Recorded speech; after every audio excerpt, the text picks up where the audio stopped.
Shalom, selamat datang dalam program Yesus Sahabatku. Tuhan Yesus selalu menjadi sahabat terbaik bagi kita semua. Shalom Ibu. Shalom, salam semua kekasih-kekasih Tuhan di mana saja berada. Bu mau bertanya Bu, Ya. jika ada orang Kristen ya Bu meninggal karena sakit, apakah setelah meninggal dia masih tetap sakit Bu? Ini dia yang perlu kita ketahui ya.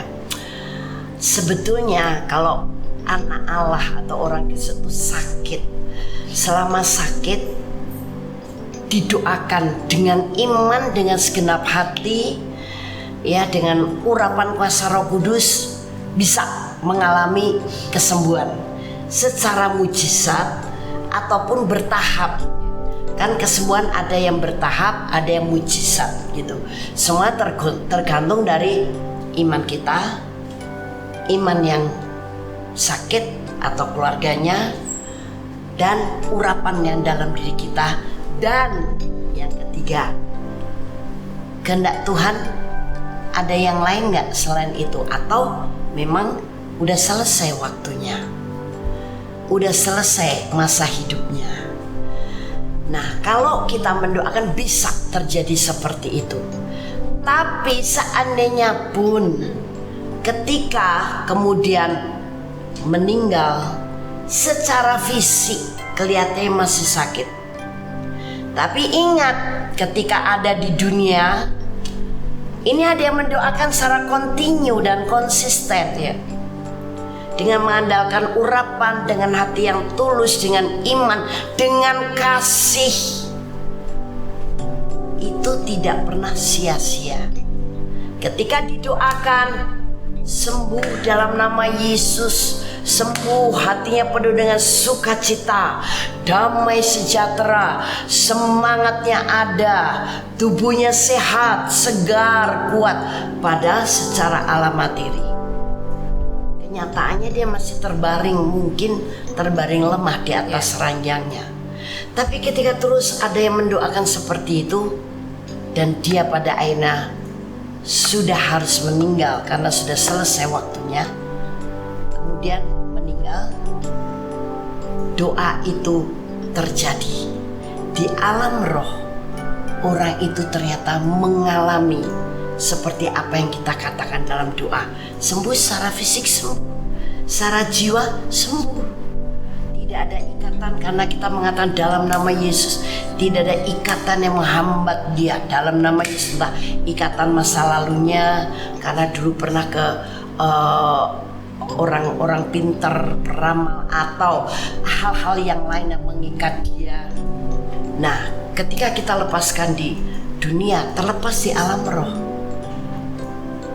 Kecuali kalau di dunia sakit, sesekali kita doakan, itu pun juga ya kalau ada waktu lah.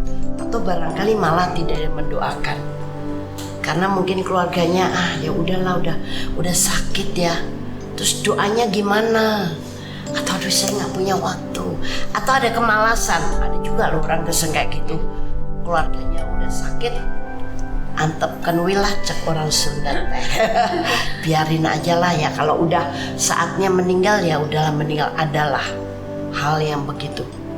Nah ya, dia sakit dalam kondisi fisik, sana sakit ya di sana tetap sakit. Juga ya kalau yang sakit hatinya, kan ada orang yang sakit karena ada sakit hati sehingga dendam. Ketika kita kemudian mengajak pasien ini untuk mengampuni, kita sampaikan firman, mungkin dia coba melihat saja ke kita karena sudah tidak bisa apa-apa. Tapi di dunia ini kita melepaskan, mengajar firman, kita mendoakan. Apa yang kita lepaskan melalui doa, melalui kata-kata, melalui pelayanan kita, misalkan suruh mengampuni, dan kemudian kita berdoa kasih Yesus menyembuhkan hatimu sekarang. Kita inner healing pasien itu, dia sembuh, tapi kemudian memang harus meninggal. Jiwanya udah sembuh di sana, udah merdeka, sudah bebas. Nah makanya jangan didiamkan saja. Kalau ada saudara seiman atau saudara siapapun di dalam Tuhan Tuhan yang sudah sakit. Karena apa yang kita lepaskan di dunia akan terlepas di sorga, di alam roh. Ya. Apa yang kita katakan di dunia akan terjadi di alam roh. Apa yang kau ikat akan terikat di sana. Nah, kalau kita katakan sembuh di alam dunia, di dunia ini, ya di alam rohnya sembuh. Penuh sukacita, di alam rohnya sukacita. Makanya jangan malas untuk mendoakan saudara-saudara dalam Tuhan yang sudah sakit. Ajak keluarganya, ajari dia untuk mendoakan terus. Kalau anggota keluarganya ada yang sakit, jangan mengandalkan kita yang mungkin bukan anggota keluarganya, tidak bisa secara kontinu. Tapi kalau keluarganya paling tidak kan bisa kontinu, karena bersama-sama, tinggal bersama-sama. Nah itu tidak sia-sia. Jangan kecil hati, jangan malas, jangan putus asa. Apa yang kau katakan dalam doa, jadilah sembuh. Ketika saudara seiman ini memang harus meninggal, secara fisik kelihatannya masih sakit dan lemah, tapi di alam rohnya Allah dia sudah sembuh, sehat, segar, dan kuat. Nah ini prinsip. Apa yang kita katakan di alam materi terjadi di alam roh. Apa yang kita ikat di alam materi terjadi di alam roh. Apa yang kita lepaskan di dunia ini akan terlepas di alam roh. Kita katakan sembuh, akan sembuh di sana. Nah ini pun saya juga punya pengalaman, Febe. Ini real dan nyata. Karena memang ya puji Tuhan, Tuhan mau bawa saya menjadi hambanya dengan kepekaan oleh Roh Kudus dalam hal-hal seperti ini. Karena Tuhan yang membuat saya bertumbuh dalam karunia-karunia Roh Kudus. Nah jadi suatu hari memang di dalam hati saya itu ada kerinduan kepada Bapa. Ketika dalam situasi tertentu, dulu ketika masih ada Bapa, Pak Daud akan begini.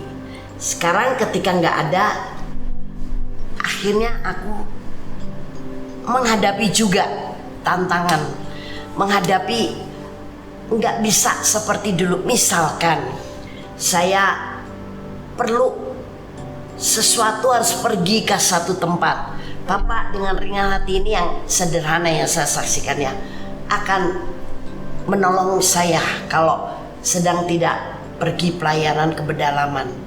Dengan suka hati, berapa lama pun dia mengantar saya, tidak pernah mengeluh, tidak pernah menggerutu, ditungguin. Nah itu ada saat-saat ketika saya butuh orang yang begitu, tapi sekarang tidak ada satu kerinduan. Walaupun kerinduan itu tidak membuat saya bersedih atau menggigit saya, no. Tapi ada kerinduan dengan kesan itu. Nah ini yang membuat Tuhan mengizinkan saya untuk mengalami kelegaan, sukacita, dan tetap damai sejahtera dan ketemu dengan Bapak gitu. Nah bagaimana caranya? Bapak yang sudah di Firdaus tetap di Firdaus, tapi saya yang dibawa oleh Tuhan ke satu tempat. Ini terjadi pada waktu saya berdoa pagi, ngobrol dengan Tuhan.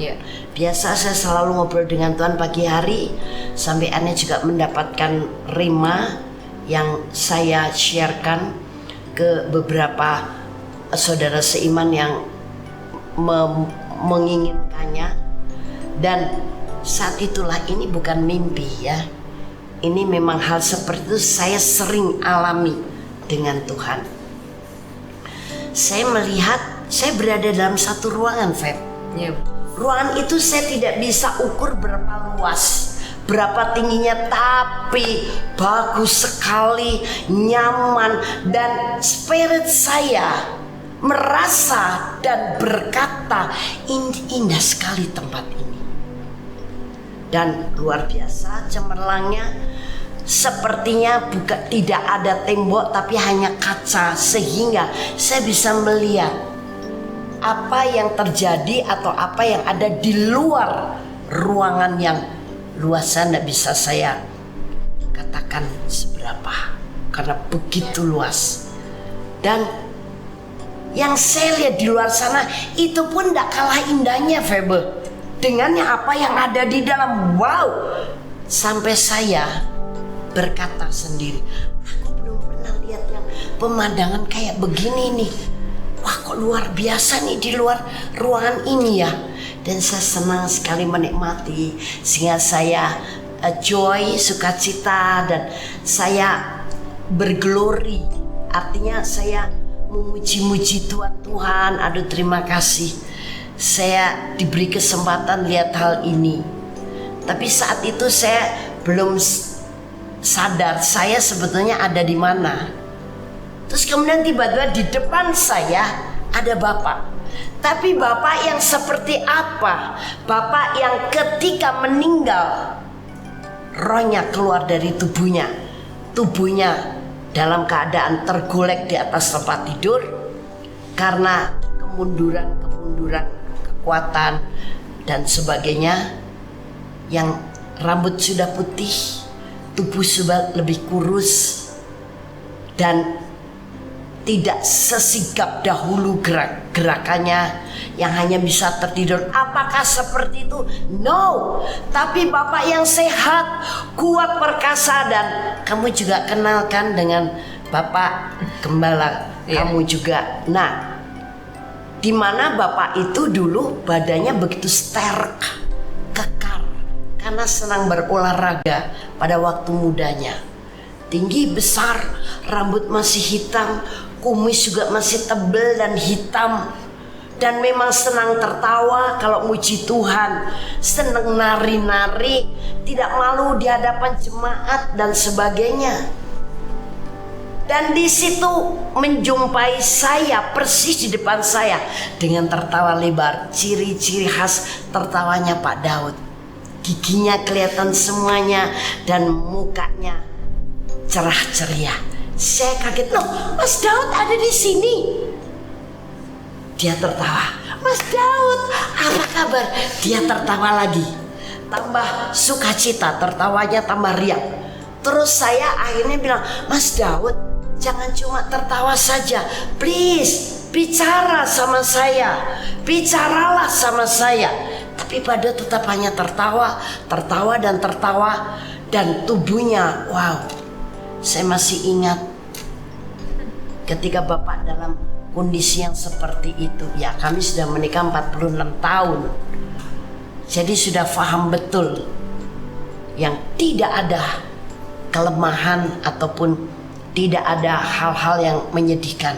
Dari fisiknya begitu kuat, segar, bersemangat, tertawa yang lepas, dari hati yang tulus, dari hati yang penuh sukacita, dari hati yang memang sudah dipulihkan, dari hati yang penuh dengan hiburan Roh Kudus.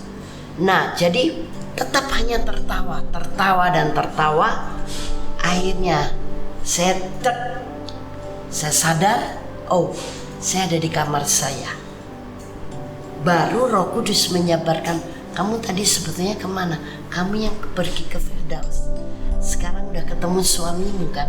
Nah, ini juga berarti menunjukkan bahwa orang yang meninggal di dalam Yesus Kristus karena hidup dalam kebenaran itu ada di Firdaus. Ya. Ini menegaskan kepada kita, jadi jangan takut, jangan ragu-ragu, jangan bimbang. Penebusan darah Yesus mutlak, total, dan sempurna. Amin. Dan terjadi dalam hidup kita, sehingga kita layak. Begitu harus meninggal langsung diberi tempat Firdaus, belum ke sorga. Nanti kalau sudah masa penghakiman, baru orang dalam Yesus Kristus dipindahkan ke sorga. Firdaus itu hampir sama dengan sorga, tapi sorga lebih tinggi lagi. Dan orang yang di luar Kristus meninggal masuk ke Hades, dan pada masa penghakiman dia masuk ke neraka. Kalau bukan surga ya neraka gitu. Nah, kemudian Roh Kudus menegaskan kepada saya, nah, kamu sudah ketemu kan? Dan dia memang sudah ada di Firdaus. Kamu tadi ke Firdaus. Oh, pantas luar biasa. Saya bisa melukiskan dengan kata-kata suasana itu. Nah, itu bukan roh orang mati Pak Daud yang menjumpai saya, tapi saya yang dibawa ke Firdaus. Dan di alam roh seperti itu tidak ada komunikasi, tidak bisa komunikasi. Tertawa iya, kita lihat ekspresinya dan sebagainya. Antara kita dengan roh orang mati tidak bisa berkomunikasi, tapi ketemu bisa. Namun peringatan, jangan kita memanggil roh orang yang sudah mati walaupun dalam Yesus Kristus. Tetap mereka akan datang menjumpai kita karena Firdaus dan surga masih terbuka sampai hari penghakiman. Begitu juga Hades dan neraka masih terbuka. Jadi mereka masih bisa keluar masuk. Nah, ini dilarang Tuhan. Kalau saya bukan memanggil Pak Daud, tapi saya dibawa oleh Roh Kudus, oleh kuasa Tuhan, tangan Tuhan untuk ke Firdaus. Saya diperlihatkan, oh Pak Daud, sukacita, tubuhnya sehat, tubuhnya segar. Ternyata ketika ada orang yang mendoakan dalam nama Yesus untuk orang Kristen yang sakit terus di dunia, nanti ketika meninggal secara fisik kelihatannya masih dalam keadaan lemah, keadaan sakit, tapi ternyata di alam roh dia sudah disembuhkan. Karena saya tidak melihat sedikit pun kekurangan dalam fisik Pak Daud, sama sekali malah tertawa lebar. Nah, mengapa? Karena dalam firman Tuhan, saya akan bacakan dalam Wahyu pasal 22 ayat yang kedua. Di tengah-tengah jalan kota itu, yaitu di seberang menyeberang sungai itu, ada pohon-pohon kehidupan yang berbuah 12 kali, tiap-tiap bulan sekali. Dan daun pohon-pohon itu dipakai untuk menyembuhkan bangsa-bangsa. Jadi di alam roh itu terjadi kesembuhan karena ada daun dari pohon kehidupan yang menyembuhkan kita. Ya, sebenarnya itu menunjuk kepada siapa? Kuasa Tuhan. Nah, makanya apa yang didoakan dikatakan di dunia untuk orang yang sakit akan terjadi di alam roh.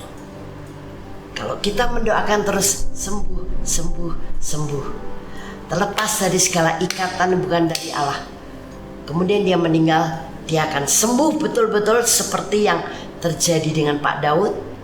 Dan dia pun kalau kita lepaskan dari ikatan bukan dari Allah, dia kemudian meninggal, dia di sana di alam roh juga sudah mengalami kemerdekaan. Terus sudah saya dibawa ke Firdaus, ketemu dengan Bapak. Bagaimana dan kondisi saya, Feb? Oh, saya merdeka, saya senang, saya bersyukur, saya bisa. Oh, ternyata saya melihat Bapak dalam keadaan sehat, segar, kuat, bugar, tertawa. Dan dia berada di satu tempat luar biasa, yaitu Firdaus. Saya sudah melihat sendiri, saya sudah ketemu. Dan saya kemudian tidak merasa nelangsa, karena saya sekarang yang mau menolong saya, menemani saya siapa? No, saya punya penolong yang luar biasa, Bapak Surgawi, Tuhan Yesus Roh Kudus dan para malaikatnya yang siap melayani saya. Serta saya melihat suami saya sudah berada di Firdaus dengan sehat, segar dan bugar. Saya pulih dan saya merdeka. Luar biasa, sempurna. Bukan sekali lagi dalam waktu-waktu Paskah ini saya tetap ingatkan betapa hebat kuasa dan kekuatan darah Yesus untuk kita semuanya. Amin. Tanpa darah Yesus kita hancur-hancuran, karena darah itu berbicara di hadapan Allah Bapa. Siapakah Anda dan saya? Bagaimana iman Anda dan saya? Bahkan dia menjadi saksi untuk Anda dan saya di hadapan Allah Bapa. Dan dia berbicara kepada setan dan iblis bahwa orang ini sudah menjadi milik Yesus. Orang ini sudah dimeteraikan oleh Roh Kudus. Dia berhak menerima segala anugerah Allah Bapa surgawi. Sekalipun dia sakit secara fisik, nanti ketika meninggal, karena ada orang Kristen atau saudara Sima mendoakan, terjadi kesembuhan di alam roh. Amin. Jadi sekali lagi saya tapi juga ingatkan, jangan berkomunikasi dengan roh orang yang sudah meninggal karena itu dilarang.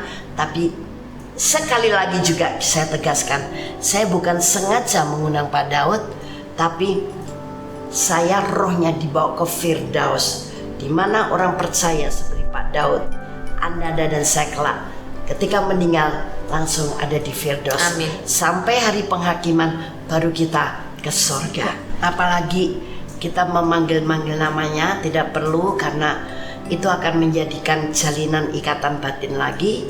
Dan akhirnya kita, kalau bukan kita yang turun ke dunia orang mati, kemudian kita seperti memanggil arwah, memanggil roh orang mati. Nah, ini dilarang oleh firman. Ketika kita ditinggalkan oleh orang sekalipun sangat mengasihi dan sangat kita kasih, sangat luar biasa orang itu, siapapun dia, tapi sesudah dia sudah harus meninggal, kita harus dengan sukacita dan roh yang rela mengatakan goodbye.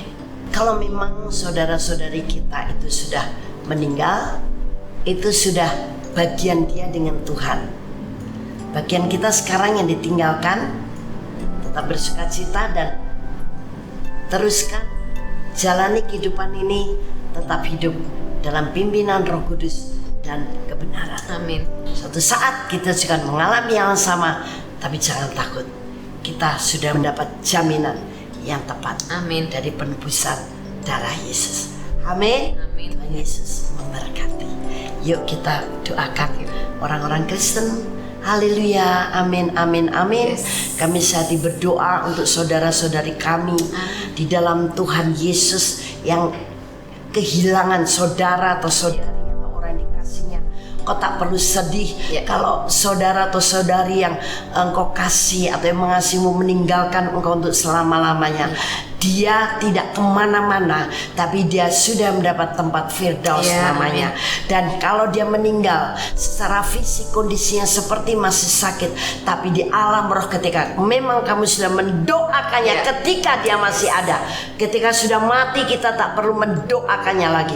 Mendoakan untuk dia tetap sehat, segar, sembuh. Maka di alam roh terjadi kesembuhan. Amin. Saya sudah mengalami dengan suami saya sendiri, yaitu Pak Daud yang dikasih oleh Tuhan. Karena dia melayani dengan full heart, full time, segenap hatinya. Terima kasih Tuhan, kami memberkati anak-anak Allah. Mereka semua terhibur, mereka semua bersyukur, dan Tuhan selalu menepati janjinya. Haleluya, amin. Oke. Kalau Anda mau bertanya tentang masalah ini, silahkan. Boleh kirim WhatsApp ke nomor 0895635899. Ataupun Anda mau saksikan, silakan Anda kirim WhatsApp ke nomor 089563235899. Tuhan Yesus memberkati karena Dia adalah sahabat.